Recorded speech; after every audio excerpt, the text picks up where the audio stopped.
तर मैत्रिणींनो, आज आपण शिमला मिरची करणार आहोत. त्यासाठी अख्खी शिमला मिरची, शेंगदाण्याचं कूट, काळा मसाला, मीठ, टॉमॅटो सगळं व्यवस्थित घेतलं आहे. मिरचीचं आतलं बी बघा वरच्या बाजूने काढून ठेवलेला आहे. आणि जो आपण मसाला घेतला आहे तो व्यवस्थित एकत्र एकजीव करून घ्यायचा आहे बघा. टॉमॅटोमुळे त्याला ओलसरपणा निर्माण होतो आणि व्यवस्थित एकजीव करून घ्यायचं आहे.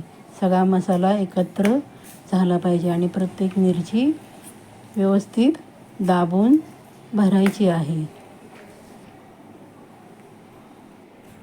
हे बघा, आपण प्रत्येक मिरचीमध्ये व्यवस्थित दाबून मसाला भरला आहे बघा. बघू शकता आपण.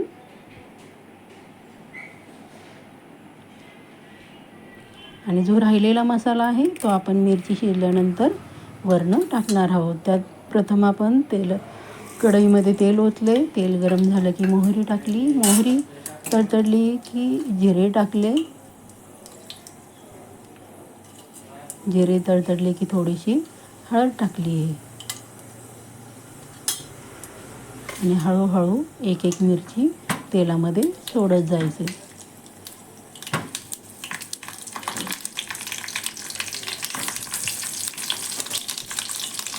त्या बघा, आपल्या सगळ्या मिरच्या तेलामध्ये सोडून झाल्या आहेत. व्यवस्थित आता तेलामध्ये त्या हलवून घ्यायच्या. बघू शकता आपण.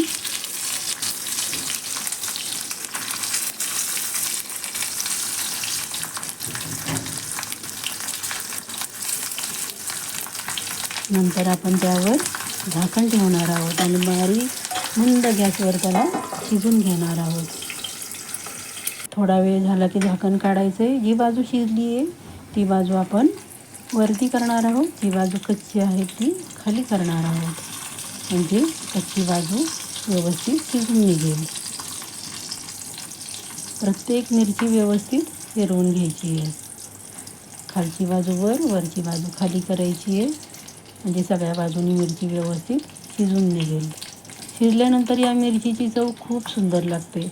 मैत्रिणींनो, एकदा अवश्य करून बघा आणि आवडली तर माझ्या चॅनलला लाईक, सबस्क्राईब आणि नक्की शेअर करा. पुन्हा आपण झाकण ठेवले आणि सगळ्या बाजूनी व्यवस्थित शिजवून घेतली.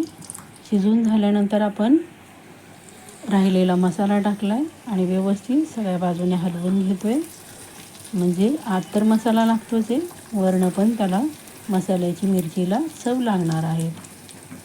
व्यवस्थित बघा, मसाला टाकल्यानंतर हलवून घ्यायचं आहे. वरनं पण मसाल्याची आपल्याला उत्तम अशी चव लागणार आहे. बघू शकता आपण. सुंदर अशा मऊ लुसलुशीत शिजल्या आहेत बघा मिरच्या. तुम्ही ती मिरची भाकरीबरोबर, भाजीबरोबर, चपातीबरोबर खाऊ शकता. अशा प्रकारे ही शिमला मिरची.